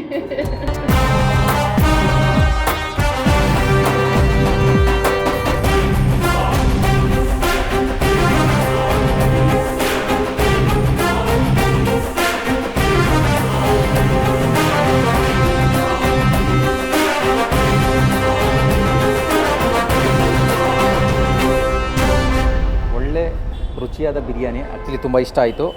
ಥ್ಯಾಂಕ್ ಯು ಇಲ್ಲಿ ಕರ್ಕೊಂಬಂದಿದ್ದಕ್ಕೆ. ಬಟ್ ಸತಿ ಪ್ರತಿಯೊಬ್ಬರಿಗೂ ಹೇಳಿ ಅಪ್ಪಾಜಿ ಮನೆ ಪೀಣ್ಯ. ಓಕೆ, ಇಂಥ ಭರ್ಜರಿ ಊಟನ ತಿಂದಾದ್ಮೇಲೆ ಆ್ಯಕ್ಚುಲಿ ನಮಗೆ ರೆಸ್ಟ್ ಮಾಡಿಬಿಡ್ಬೇಕು ಅಂತ ಅನ್ಸುತ್ತಪ್ಪ. ನೆಮ್ಮದಿಯಾಗಿ ಹೋಗಿ ತಲೆಗೆ ಹಾಕಿ ಮಲ್ಕೊಂಬಿಟ್ರೆ ಸಾಕು ಅಂತ ಅನ್ಸ್ಬಿಡುತ್ತೆ. ನೀವು ಹಿಂಗೆ ಮಾಡ್ತೀರಾ ಮನೆಗೆ ಹೋಗಿ? ಈಗ ಹೋಗಿದೆ every weekend, I mean not every weekend but most of the weekends biryani ತಿಂದಾದ್ಮೇಲೆ ಅಲ್ಟಿಮೇಟ್ ಗೋಲ್ ಇಷ್ಟೇ, ಬೆಳಗ್ಗೆ ಬಿರಿಯಾನಿ ತಿನ್ನು ಮನೆಗೆ ಬಂದು ಮಲ್ಕೊ. ಓಕೆ, ನನಗೆ ಒಂದಿಷ್ಟು ಇಂಟ್ರೆಸ್ಟ್ ಏನು ಗೊತ್ತಾ, ನಾನು ಕ್ರಿಕೆಟ್ ತುಂಬ ಆಡ್ತೀನಿ. ನಾನಂತೂ ಸಿಕ್ಕಾಪಟ್ಟೆ ಕ್ರಿಕೆಟ್ ಆಡ್ತೀನಿ ನಾನು. ಬಟ್ ನೀವು ಕ್ರಿಕೆಟ್ ಆಡೋವಂಥ ವೀಡಿಯೋಸ್ ನಾನು ನೋಡಿದಪ್ಪ. ಲೆದರ್ ಹೆಲ್ಮೆಟ್ ಹಾಕಿ ಪ್ಯಾಡ್ ಗಿಡೆಲ್ಲ ಹಾಕ್ಕೊಂಡು ಆಡ್ತಾಯಿದ್ರಿ. ಏನು ಕ್ರಿಕೆಟ್ ಅಷ್ಟು? ಸೊ ಕ್ರಿಕೆಟು ಅಂದರೆ ಕ್ರಿಕೆಟ್ ಆಡಬೇಕು ಅಂತ ಅನಿಸ್ತು. ಸೊ ಕ್ರಿಕೆಟ್ ಇಂಡೋರ್ ಇದಿತ್ತು, ಏನೋ ನೆಟ್ಸು ಇಂಡೋರ್. ಸೊ ಸರಿ ಆಡೋಣ ಅಂದ್ಬಿಟ್ಟು ಹಂಗಾಗಿದ್ದಷ್ಟೇ. ಇನ್ನ ಕಲಿತಿದ್ದೀನಿ ನಾನು. ನಾನೆಲ್ಲೋ ರೆಗ್ಯುಲರ್ ನೀವೆಲ್ಲ ಇದೆಲ್ಲ ಗೇಮ್ ಎಲ್ಲ ಜಾಸ್ತಿ ಆಡ್ಕೊಳ್ತೀನಿ. ಇವಾಗ ಕಲಿತಿರೋದು ನಾನು. ಕಲಿತಿದ್ದೀನಿ. ಪೋಲ್ ಡ್ಯಾನ್ಸ್ ಎಲ್ಲ ಹೇಗೆ? ಪೋಲ್ ಡ್ಯಾನ್ಸ್ ನನ್ನ ಫ್ರೆಂಡು ಸುಮ್ಮನೆ ಹಿಂಗೆ ಖಾಲಿ ಇದೀವಲ್ವಾ, ನಾನು ಖಾಲಿ ಇರಲ್ಲ, ನಾನು ಏನಾದರೂ ಮಾಡ್ತಿರ್ತೀನಿ. ಅದೊಂದು ನನ್ನಲ್ಲಿ ಒಂದು ಅಂದರೆ ಎವ್ರಿ ಟೈಮ್ ಏನಾದರೂ ಹೊಸದಾಗಿ ಕಲಿತಿರ್ಬೇಕು ಅನ್ನೋದೊಂದು. ಸೊ ಪೋಲ್ ಡ್ಯಾನ್ಸ್ದು ಹಿಂಗೆ ಒಂದು ಪೋಸ್ಟರ್ ನೋಡಿದೆ ಇನ್ಸ್ಟಾಗ್ರಾಮಲ್ಲಿ. ಈ ಥರ ಪೋಲ್ ಡ್ಯಾನ್ಸ್ದು ಕ್ಲಾಸಸ್ ಇರುತ್ತೆ, ಪರ್ ಕ್ಲಾಸಸ್ ತಗೋಬೋದು, ಒಂದೊಂದು ಕ್ಲಾಸಸ್ ಅಂತ. ಸರಿ ಒಂದು ಕ್ಲಾಸ್ ಟ್ರೈ ಮಾಡೋಣ ಅಂದ್ಬಿಟ್ಟು ಒಂದು ಕ್ಲಾಸ್ ಹೋದೆ. ಚೆನ್ನಾಗಿ ಅನಿಸ್ತು, ಏನೋ ಸ್ವಲ್ಪ ಡಿಫ್ರೆಂಟ್ ಆಗಿದೆಯಲ್ಲ ಅಂತ. ಇನ್ನೊಂದು ಕ್ಲಾಸ್ ಹೋದೆ, ಅವಾಗ ಇನ್ನೂ ಚೆನ್ನಾಗಿ ಬಂತು. 3ನೇ ಕ್ಲಾಸ್ ಹೋದೆ. ಆಮೇಲೆ ಮತ್ತೆ ನಮ್ಮ ಕೆಲಸದ ಒತ್ತಡದಲ್ಲಿ ರೆಗ್ಯುಲರ್ ಆಗಿದ್ದರೆ ಓಕೆ, ಅಥವಾ ನಮ್ಗೆ ಯಾವಾಗ ಆಗುತ್ತೆ ಅವಾಗ ಹೋಗಕ್ಕೆ, ಅವರಿಡೋ ಕ್ಲಾಸಿಗೆ ನಾವು ಹೋಗೋಕ್ಕೆ ಆಗಲ್ಲ. But pole dance is also fun. Super. Bhoomi Shetty ಅವರು ಪ್ರತಿಭಾನ್ವಿತ ನಟಿ, ಆದರೆ 2 ಮಾತಿಲ್ಲ. ಡ್ಯಾನ್ಸ್ ಮಾಡ್ತೀರಾ, ಆ್ಯಕ್ಟಿಂಗ್ ಮಾಡ್ತೀರಾ, ರೈಡ್ ಹೋಗ್ತೀರಾ, ಕ್ರಿಕೆಟ್ ಆಡಬೇಕು ಅಂತ ಇಂಟ್ರೆಸ್ಟು, ಡ್ಯಾನ್ಸ್ ಮಾಡ್ತೀರಾ. ಸೊ ಇಷ್ಟೆಲ್ಲ ಕಲೆಗಳಿದೆ, ಸೊ ಆ್ಯಕ್ಟಿವ್ ಆಗಿದ್ದೀರಾ ನೀವು ಕೂಡ. ಬಟ್ ಒಂದಿಷ್ಟು ಸೀರಿಯಸ್ ವಿಚಾರ ಇದು ನಾನು ಕೇಳಿದ್ರೆ, ಯಾಕಂದರೆ ನೀವು ಒಂದು ಸಿನಿಮಾ ಮಾಡಿದ್ರಿ, ಇಕ್ಕಟ್ ಅಂತ ಸಿನಿಮಾ ಮಾಡಿದ್ರಿ ಲಾಂಗ್ ಬ್ಯಾಕ್, ಅದಾದಮೇಲೆ ಮತ್ತೆ ಯಾವ ಸಿನಿಮಾನೂ ಮಾಡಲಿಲ್ಲ. ಬಿಗ್ ಬಾಸ್ ಅಂತ ಒಂದು ದೊಡ್ಡ ರಿಯಾಲಿಟಿ ಶೋದಲ್ಲಿ ಇರ್ತೀರಾ, ಅದಾದಮೇಲೆ ಒಂದು ಶೋದಲ್ಲಿ ಆ್ಯಂಕರ್ ಕೂಡ ಮಾಡ್ತೀರಾ, ಬಟ್ ಅದರಲ್ಲೂ ಬಿಟ್ಟು ಹೋಗ್ತೀರಾ. ಸೊ ಯಾಕೆ ಅಂತ ಒಂದು ಸಿನಿಮಾ ಒಂದು ಶೋ ಬಿಟ್ಟು ಆದಮೇಲೆ ಎಲ್ಲೂ ಕಾಣಿಸ್ಕೊಂಡಿಲ್ಲ ಆನ್ ಸ್ಕ್ರೀನಲ್ಲಿ ಅಂತ? ಅಂದರೆ ಇವಾಗ ನೀವು ನನ್ನ ಕರೆದ್ರಿ, ನಾನು ಬಂದೆ ಖುಷಿಯಿಂದ. ಹಾಗೇನೆ ಯಾವ ಆರ್ಟಿಸ್ಟ್ಗಾಗಲಿ ಟೆಕ್ನಿಷಿಯನ್ಸ್ಗಾಗಲಿ ಕೆಲಸ ನಾವು ಕೊಡ್ತೀವಿ ಬನ್ನಿ ಅಂತ ಅಂದಾಗ ಅವರಿಗೊಂದು ಆಪರ್ಚುನಿಟಿ ಅನ್ನೋದು ನೀನು ಕೊಟ್ಟಾಗ ಅವರು ಬರ್ತಾರೆ ಮಾಡ್ತಾರೆ. ಸೊ ಅಲ್ಲಿ ಎಲ್ಲೂ ಕೂಡ ಆಪರ್ಚುನಿಟಿ ಇಲ್ಲ ಅಂತ ಅಂದಾಗ ಆಬ್ವಿಯಸ್ಲಿ ಕಾಣಿಸ್ಕೊಳ್ಳೋದು ಸ್ವಲ್ಪ ಕಡಿಮೆ ಆಗೇ ಆಗುತ್ತೆ. ಇಕ್ಕಟ್ಟು ಅನ್ನೋದು ಕನ್ನಡದಲ್ಲಿ ಮಾಡಿದೆ ಹೌದು, ಬಟ್ ಅದಾದಮೇಲೆ ಒಂದು 2-3 ಪ್ರಾಜೆಕ್ಟ್ ಮಾಡಿದ್ದೀನಿ ಕನ್ನಡದಲ್ಲಿ, ಬಟ್ ಅದನ್ನು ರಿಲೀಸ್ ಆಗಿಲ್ಲ. ಬಟ್ ತೆಲುಗಲ್ಲಿ ನಾನು ಮಾಡಿದ್ದೀನಿ, ರಿಲೀಸ್ ಆಗಿದೆ. ರೀಸೆಂಟಾಗಿ ಕೂಡ ಒಂದು ಸಿನಿಮಾ ಆಯಿತು. ಬಟ್ ಏನು ಮಾಡೋಕ್ಕಾಗಲ್ಲ. ಐ ಥಿಂಕ್ ಲೈಫ್ ಇರೋದೇ ಹಿಂಗೆ. ಅಂದರೆ ಇವಾಗ ನಾವು ಕಾಣಿಸ್ಕೊಳ್ಳಲ್ಲ ಅಂತ ಅನಿಸುತ್ತೆ, ನೆಕ್ಸ್ಟ್ ಇನ್ನೊಂದು ಯಾವುದೋ ಪ್ರಾಜೆಕ್ಟ್ ಬರುತ್ತೆ, ಧುಮ್ ಅಂತ ಎಲ್ಲ ಕಡೆ ಕಾಣಿಸ್ಕೋತೀವಿ. ಮತ್ತೆ ಐ ಥಿಂಕ್ ಅದೊಂದು ಆರ್ಟಿಸ್ಟಿಗೆ ಏನು ಮಾಡೋಕ್ಕಾಗಲ್ಲ. ಅದು ನೀವು ಯಾವುದೇ ಆರ್ಟಿಸ್ಟ್ನ ಹೋಗಿ ಕೇಳಿದ್ರೂ ಕೂಡ ಆ ಎಲ್ಲ ಆರ್ಟಿಸ್ಟು ಕೂಡ ಇದೊಂದು ನಿಮ್ಗೆ ಹೇಳ್ತಾರೆ. ಅಂದರೆ ಇವಾಗ ನಮಗೆ ಎಸ್ಪೆಷಲಿ ನನಗೇನು ಅನ್ಸೋದು ಅಂತಂದರೆ, ಈ ಆಂಗ್ಸೈಟಿ, ಡಿಪ್ರೆಷನ್ಸ್ ಅನ್ನೋದೆಲ್ಲ ಏನು ಅಂತೀವಿ, ದಿವಸ ಬೆಳಿಗ್ಗೆ ಎದ್ದು ಮುಳುಗಿ ಬರ್ತೀವಿ ನಾವು. ಒಂದು ಸತಿ ಅನಿಸುತ್ತೆ, ಏನು ಗುರು ಕೆಲಸನೇ ಇಲ್ವಲ್ಲ ಗುರು, ಏನು ಮಾಡೋದು, ಮಂತ್ಲಿ EMI ಹೆಂಗೆ ಕಟ್ಟೋದು, ಅಥವಾ ಏನೋ ಕಮಿಟ್ಮೆಂಟ್ಸ್ ಅಂತ ಹೆಂಗೆ ಬದುಕೋದು, ಸಿಟೀಲಿ ಹೆಂಗೆ ಬದುಕೋದು. ಊರಿಗೆ ಹೋದರೆ ಆರಾಮಾಗಿ ಮನೆಯವರು ಸಾಕ್ತಾರೆ, ಅದೇನು ಪ್ರಾಬ್ಲಮ್ ಇಲ್ಲ. ಬಟ್ ನಮಗೆ ಒಂದು ಸ್ವಾಭಿಮಾನ ಅಲ್ವಾ, ನಾವೇ ಬದುಕ್ತೀವಿ, ನಮ್ಗೆ ಯಾರು ಹೆಲ್ಪ್ ಬೇಡ ಅಂತ. ಸೊ ಹಂಗಿದ್ದಾಗ ಹೆಂಗೆ ಗುರು ಅನ್ನೋದೊಂದು ಕ್ವಶನ್ ಬರುತ್ತೆ. ಅದಾದಮೇಲೆ ದ ವೆರಿ ನೆಕ್ಸ್ಟ್ ಮೂಮೆಂಟ್ ನಿನ್ನನ್ನು ನೀನೇ ಮೋಟಿವೇಟ್ ಮಾಡ್ಕೊತೀಯ. ಬರುತ್ತೆ ಜೀವನ, ಏನಾದರೂ ಮಾಡ್ತೀವಿ, ಇಷ್ಟು ವರ್ಷ ಬಂದಿದ್ದೀವಿ ಅಂದರೆ ಏನು ಸಿಕ್ಕಿಲ್ಲ ಅಂದರೂ ಏನಾದರೂ ಮಾಡ್ತೀವಿ ಅನ್ನೋದು ಒಂದು ಹುಮ್ಮಸ್ ಬರುತ್ತೆ. ಸೊ ಐ ಥಿಂಕ್ ನೀವು ಯಾವ ಆರ್ಟಿಸ್ಟ್ ಹತ್ರ ಹೋಗಿ ಕೇಳಿದ್ರು ಇದೊಂದು ಇದ್ದೇ ಇರುತ್ತೆ. ಅಂದರೆ ದಿವಸ ಬೆಳಗ್ಗೆ ಎದ್ದು ಮುಳುಗಿ ಬರ್ತೀವಿ, ನಮ್ಮನ್ನು ನಾವೇ ಮೋಟಿವೇಟ್ ಮಾಡ್ಕೊತೀವಿ. ಯಾರೋ ಬಂದ್ಬಿಟ್ಟು ನಮ್ಮನ್ನು ಮೋಟಿವೇಟ್ ಮಾಡೋಕ್ಕೆ ಸಾಧ್ಯ ಇಲ್ಲ. ಅಂದರೆ ಹೊರಗಡೆಯಿಂದ ಹೊರ ಪ್ರಪಂಚಕ್ಕೆ ಹಿಂಗೆ ಅನ್ಬೋದು, ಅವ್ರು ಹೇಳೋ ಮಾತು ನಮಗೆ ಸ್ವಲ್ಪ ಮೋಟಿವೇಟ್ ಆಗ್ಬೋದು. ಬಟ್ ಒಳಗಡೆಯಿಂದ ನಿನ್ನನ್ನು ನೀನು ಲೇಜಿ ಅಂತ ಅನಿಸ್ತಿರುತ್ತೆ ನಿನಗೆ. ಎದ್ದು ನೀನು ನಿಂತ್ಕೋ ಅಂತ ಅಂದಾಗ್ಲೇ ನೀನು ನಿಂತ್ಕೊಳ್ಳೋಕೆ ಸಾಧ್ಯ. ಒಳಗಡೆಯಿಂದ ನೀನು ಒಳಗಡೆ ಇರೋ ಮಾತನ್ನು ನೀನು ಜಾಸ್ತಿ ಕೇಳಿಬಿಟ್ಟು ನನ್ನ ಕೈಯಲ್ಲಿ ಆಗ್ತಿಲ್ಲ, ನಾನೇನು ಮಾಡ್ತಿಲ್ಲ ಹಂಗಂತಂದರೆ ನೀನು ಡಿಪ್ರೆಸ್ಡ್ ಆಗೇ ಇರ್ತೀಯ ಜೀವನ ಪೂರ. ಸೊ ನಿನ್ನನ್ನು ನೀನು ಹೊಸ ವಿಷಯಗಳಲ್ಲಿ ಯಾವಾಗ ಇನ್ವಾಲ್ವ್ ಮಾಡ್ಕೊತೀಯೋ, ಹೊಸದನ್ನು ಕಲಿಯೋಕ್ಕೆ ನಿನ್ನಲ್ಲಿ ಯಾವಾಗ ಆಸಕ್ತಿಗಳಿರುತ್ತೋ, ಬಹುಶಃ ಅವಾಗ ನಿನಗೆ ಎಲ್ಲ ಜೀವನದಲ್ಲಿ ಏನೇ ಬಂದ್ರೂ ಕೂಡ ಅದು ಚಿಕ್ಕದಾಗೆ ಕಾಣಿಸುತ್ತೆ. ನನಗೆ ಏನೇ ಆದ್ರೂ ಎಲ್ಲೇ ಇದ್ರೂ ನಾನು ಬದುಕ್ತೀನಿ, ಅಂದರೆ ಹೆಂಗಾದರೂ ಬದುಕ್ತೀನಿ ನಾನು ಅನ್ನೋದೊಂದು ಬಂದ್ಬಿಡುತ್ತೆ. ಸೊ ಐ ಥಿಂಕ್ ಅಷ್ಟೇ, ಪಾಸಿಟಿವಿಟಿ ಅಷ್ಟೇ ಜೀವನದಲ್ಲಿ. ಎಸ್, ಎಕ್ಸಾಕ್ಟ್ಲಿ, ಪಾಸಿಟಿವಿಟಿ, ಆ ಛಲ ಹಠ ಇದೆ ನಿಮಗೆ, ಕಾನ್ಫಿಡೆಂಟ್ ಇದೆ. ಸೊ ಏನೋ ಒಂದು ಮಾಡಬೇಕು ಅಂತ ಹೊರಟಿದ್ದೀರಾ, ಮಾಡ್ತಾಯಿದ್ದೀರಾ, ಒಳ್ಳೆಯದಾಗಲಿ. ಬಟ್ ವಾಟ್ ನೆಕ್ಸ್ಟ್ ಡೆಸ್ಟಿನೇಷನ್ ಏನು? ಓಕೆ, ಸಿನಿಮಾ, ಪ್ರೊಫೆಷನಲ್ ಲೈಫ್ ಈ ಥರ ಹೋಗ್ತಿದೆ. ಪರ್ಸ್ನಲ್ ಲೈಫಲ್ಲಿ ಏನಿದೆ ನೆಕ್ಸ್ಟ್ ಗೋಲ್, ಏನು ಮಾಡ್ಬೇಕಂತಿದ್ದೀರಾ? ಪರ್ಸ್ನಲ್ ಲೈಫಲ್ಲಿ ಹಿಂಗೆ ಸೋಲೋ ಟ್ರಿಪ್ಸೇ ಜಾಸ್ತಿ ಹೋಗ್ತಾ ಇದ್ದೀರಾ? ಸೊ ಹಂಗೆ ಪಾರ್ಟ್ನರ್ನು ಕರ್ಕೊಂಡು ಟ್ರಿಪ್ ಏನೋ ಹೋಗೋ ಪ್ಲಾನಲ್ಲಿ ಇದ್ದೀರಾ? ಯಾರು ಪಾರ್ಟ್ನರ್, ನಮಗೆಲ್ಲ ಯಾರು ಬೀಳ್ತಾರೆ ಅನ್ನೋದು ಒಂದು ಡೈಲಾಗ್ ಇದೆ ಗೊತ್ತಾ? ಬಟ್ ಅಂದರೆ ಗೊತ್ತಿಲ್ಲ, ಗೋ ವಿತ್ ದ ಫ್ಲೋ ಅನ್ನೋ ಥರನೇ ಇರೋದು. ಪಾರ್ಟ್ನರ್ ಬಗ್ಗೆ ಎಲ್ಲ ಅಷ್ಟು ಯೋಚನೆ ಮಾಡ್ತಿಲ್ಲ ಇವಾಗ. ಯಾಕಂತಂದರೆ ನಮ್ಮನ್ನು ನಮಗೆ ಅರ್ಥ ಮಾಡ್ಕೊಳ್ಳೋಕ್ಕೆ ಒಂದಿಷ್ಟು ಟೈಮ್ ಬೇಕು. ಇನ್ನು ನಮ್ಮ ಪಾರ್ಟ್ನರ್ ಬಂದರೆ ಅವ್ರನ್ನ ಹೆಂಗೂರು ಅರ್ಥ ಮಾಡ್ಕೊಳ್ಳೋದಂತ ಬರುತ್ತೆ. ಬಟ್ ಗಿಟ್ನರೆಲ್ಲ ಸದ್ಯ ಇಲ್ಲ. ಬಟ್ ಅಂದರೆ ಏನು ಅಂತಂದರೆ ಜೀವನದಲ್ಲಿ ಗೋ ವಿತ್ ದ ಫ್ಲೋ ಅನ್ನೋದನ್ನು ಅಳವಡಿಸ್ಕೊಂಡಿದ್ದೀನಿ. ಖುಷಿಯಾಗಿರಬೇಕು, ಬದುಕಬೇಕು, ಜೀವಿಸಬೇಕು ಜೀವನನ. ಹೊಸದನ್ನು ಕಲಿಬೇಕು, ಹೊಸ ಜನಗಳನ್ನ ಮೀಟ್ ಮಾಡಬೇಕು, ಹೊಸ ಕಲ್ಚರನ್ನು ನೋಡಬೇಕು, ಹೊಸ ಊರುಗಳನ್ನ ಸುತ್ತಬೇಕು. ಅದಷ್ಟೇ ಇವಾಗ ನನ್ನಲ್ಲಿರೋದು. ಆ್ಯಂಡ್ ಇನ್ನೂ ಜಾಸ್ತಿ ಕೆಲಸ ಮಾಡಬೇಕು ಅನ್ನೋದಿದೆ. ನೋಡುವ ಯೂನಿವರ್ಸ್ ಹೆಂಗೆ ಕರ್ಕೊಂಡು ಹೋಗುತ್ತೆ. ನನಗೆ ಕೊನೆಯದೊಂದು ಫ್ಲಾಶ್ ಆಯಿತು, ನಿಮ್ಮನ್ನು ಕೇಳಲೇಬೇಕಂದ್ರೆ ನೀವು ಬೈಕ್ ರೈಡರು. ಸೊ ಅದಕ್ಕೆ ಈಗ ಸಿಕ್ಕಾಪಟ್ಟೆ ಟ್ರೋಲ್ ಆಗ್ತಾಯಿದೆ, ಸಿಕ್ಕಾಪಟ್ಟೆ ವೈರಲ್ ಆಗ್ತಾಯಿದೆ. ಹೆಣ್ಮಗು ಗಾಡಿ ಓಡಿಸ್ಕೊಂಡು ಹೋಗ್ತಾಯಿದ್ರೆ ಒಂದು ವಾಯ್ಸ್ ಬರುತ್ತೆ, ಹೆಣ್ಮಗು ಅಂತ. ಏನು ಅನಿಸುತ್ತೆ ಇದು ಕೇಳಿದ್ರೆ? ಏನು ನಂಗೆ ನಿಜವಾಗ್ಲೂ ಅದು ಏನಕ್ಕೆ ಅಂತಲೂ ಗೊತ್ತಿಲ್ಲ. ಸೊ ನನಗೆ ರೀಸೆಂಟಾಗಿ ಯಾರೋ ಒಬ್ಬರು, ನಾನು ಹಿಂಗೆ ಕಾರಲ್ಲಿ ಹೋಗ್ತಿರ್ಬೇಕಾದ್ರೆ ಹೆಣ್ಮಗು ನಾನು ಅಂದೆ ಗಂಡ್ಮಗು ನಾನು ಯೂಶ್ವಲಾಗಿ ಅಲ್ಲಲ್ಲೇ ಕೊಟ್ಬಿಡ್ತೀನಿ. ಅಂದರೆ ಬಡ್ಡಿಯೆಲ್ಲ ಇಟ್ಕೊಳಕ್ಕೆ ಹೋಗಲ್ಲ. ನೀ ನನಗೆ ಕೊಟ್ಟರೆ ನಾನು ರಿಟರ್ನ್ ನಿನಗೆ ಕೊಡ್ತೀನಿ ಅನ್ನೋದಿರುತ್ತೆ. ಬಟ್ ನಂಗೆ ಅದು ಗೊತ್ತಿಲ್ಲ ಏನಕ್ಕೆ ಹೆಣ್ಮಗು. ಸಹಜವಾಗಿ ಹೆಣ್ಮಕ್ಳು ಚೆನ್ನಾಗಿ ಗಾಡಿ ಓಡಿಸ್ತಾರೆ. ತುಂಬ ರೇರ್, ತುಂಬ ಕೇಸಸ್ ಏನಂತ ಹೇಳಿದ್ರೆ ಹೆಣ್ಮಕ್ಳು ಅಡ್ಡದಿಡ್ಡಿ ಗಾಡಿ ಓಡಿಸಿ ಆ ಕಡೆ ಈ ಕಡೆ ಟಚ್ ಮಾಡೋದು ಜಾಸ್ತಿ ಅಲ್ವಾ? ಸೊ ಅದಕ್ಕೊಂದು ವೈರಲ್ ಆಗ್ತಿರೋದು. ಅಂದರೆ ಅದು ಕಂಟೆಂಟ್ ಬೇರೆ, ಕಂಟೆಂಟ್ ಬೇರೆ. ಬಟ್ ಹೆಣ್ಣು ಮಗು ಒಂದು ಗಾಡಿ ಎತ್ಕೊಂಡು ರೋಡಿಗೆ ಬರ್ತಾಯಿದೆ ಅಂದರೆ ಅಲ್ಲಿ ಏನೋ ಡೇಂಜರ್ ಇದೆ, ಯಾರಿಗೋ ಗುತ್ತಾರೆ ಅಂದ್ರೆ ಅನ್ನೋ ಆ ಆ್ಯಂಗಲಲ್ಲಿ ವೈರಲ್ ಆಗ್ತಿರೋದು. ಹೌದು, ಜಸ್ಟ್ ಇದೆ. ಫಾರ್ ಫನ್ ಕೇಳಿ ನನಗೆ. Fun only. ಅಂದ್ರೆ ಒಂದು ಹಿಂಗೆ ಸೀರಿಯಸ್ ನೋಟ್ ಹೇಳ್ಬೇಕಂದ್ರೆ ಅದೊಂದು ಪರ್ಸ್ಪೆಕ್ಟಿವ್ ಇದೆ ನಮ್ಮಲ್ಲಿ. ಹೆಣ್ಮಕ್ಳು ಗಾಡಿ ಓಡಿಸಿದ್ರೆ ಟಚ್ ಮಾಡಿಬಿಡ್ತಾರೆ ಅಥವಾ ಬಿದ್ದುಬಿಡ್ತಾರೆ ಅಥವಾ ಅವರೇ ಟಚ್ ಮಾಡಿಬಿಟ್ಟು ನಮ್ಮ ಮೇಲೆ ಹಾಕ್ಬಿಡ್ತಾರೆ ಅನ್ನೋದೊಂದು ಹುಡುಗರದ್ದು. ಬಟ್ ಹುಡುಗರು ಅಂತ ಬಂದಾಗ ಅವ್ರು ಚಿಕ್ಕ ವಯಸ್ಸಿಂದನೂ ಏನೋ ಆ ಬೋಲ್ಡ್ನೆಸ್ ಇರುತ್ತೆ, ರಫ್ ಆ್ಯಂಡ್ ಟಫ್ ಆಗಿರ್ತಾರೆ, ಹೊರಗಡೆ ಹೋಗ್ತಾರೆ, ಓಡಾಡ್ತಾರೆ. ಬಟ್ ಹೆಣ್ಮಕ್ಳು ಅಂತ ಬಂದಾಗ ಅವ್ರಿಗೆ ಅವ್ರದ್ದೇ ಆದ ರಿಸ್ಟ್ರಿಕ್ಷನ್ಸ್ಗಳಿರುತ್ತೆ. ಎಸ್, ಅಂದರೆ ನಾನು ಸಪೋರ್ಟಿವ್ ಆಗಿ ಮಾತಾಡ್ತಿರೋದಲ್ಲ, ತಪ್ಪುಗಳಾಗುತ್ತೆ ಅದರಲ್ಲಿ. ಗಂಡ್ಮಕ್ಳು ಕೂಡ ಗಾಡಿ ಓಡಿಸುವಾಗಲೂ ಸ್ವಲ್ಪ ತಪ್ಪಾಗುತ್ತೆ, ಬಟ್ ಜಾಸ್ತಿ ಪ್ರಮಾಣದಲ್ಲಿ ಹೆಣ್ಮಕ್ಳದ್ದು ಆಗ್ಬೋದು. ಬಟ್ ಗೊತ್ತಿಲ್ಲ, ಫನ್ ಫ್ಯಾಕ್ಟಲ್ಲಿ ನೋಡಬೇಕು ಅಂತಂದರೆ ಯಾರಿಗಾದ್ರೂ ಹೆಣ್ಮಕ್ಳಿಗೆ ಯಾರಾದರೂ ಗಂಡ್ಮಕ್ಳು ಬಂದು ಓ ಹೆಣ್ಮಗು ಅಂತಂದರೆ ಓ ಗಂಡ್ಮಗು ಅಂತ ತಿರ್ಸಲ್ಲೇ ಕೊಟ್ಬಿಡಿ ಅಷ್ಟೇ. Yes, super. Thank you so much. ನಮ್ಮ ಈ ಆಹ್ವಾನಕ್ಕೆ ಬೆಲೆ ಕೊಟ್ಟು ಇಲ್ಲಿವರೆಗೂ ಬಂದರೆ ಒಂದು ಒಳ್ಳೆ ರೈಡ್. ನನಗೂ ಆ್ಯಕ್ಚುಲಿ ತುಂಬ ಒಳ್ಳೆ ಎಕ್ಸ್ಪೀರಿಯೆನ್ಸ್ ಇದು. Thank you so much. ನಿಮ್ಮ ಜೊತೆ ಒಂದು ಜರ್ನಿ ಮಾಡಿದ್ದು, ಒಂದು ಒಳ್ಳೆ ರುಚಿಯಾದ ಊಟ, ಸೊ ಒಂದಿಷ್ಟು ಮಾತುಗಳು, ಒಂದಿಷ್ಟು ನಿಮ್ಮ ಎಕ್ಸ್ಪೀರಿಯೆನ್ಸ್ ಶೇರ್ ಮಾಡಿದ್ದು ತುಂಬ ಚೆನ್ನಾಗಿತ್ತು, ತುಂಬ ಖುಷಿಯಾಯಿತು. ಸೊ ನೆಕ್ಸ್ಟ್ ಟೈಮ್ ಇದು ತುಂಬ ಶಾರ್ಟಾಗಿ ಮುಗೀತು ರೈಡು, ನೆಕ್ಸ್ಟ್ ಟೈಮ್ ಲಾಂಗಾಗಿ ಒಂದು ಪ್ಲ್ಯಾನ್ ಮಾಡೋಣ ಖಂಡಿತ. Thank you so much. Thank you so much. ಒಳ್ಳೆ ರೈಡ್ ಆಯಿತು. ಸೂಪರ್. ಎಸ್, ಇದು ಈಗಿನ ಸ್ಪೆಷಲ್. ಮತ್ತಷ್ಟು ಕಲರ್ಫುಲ್ ಸುದ್ದಿಗಳಿಗೆ, ಅಪ್ಡೇಟ್ ಸುದ್ದಿಗಳಿಗಾಗಿ ನೋಡ್ತಾ ಇರಿ news first Kannada. News first, ನಿರ್ಭೀತಿಯಿಂದ ನಿಮ್ಮ ಪರವಾಗಿ.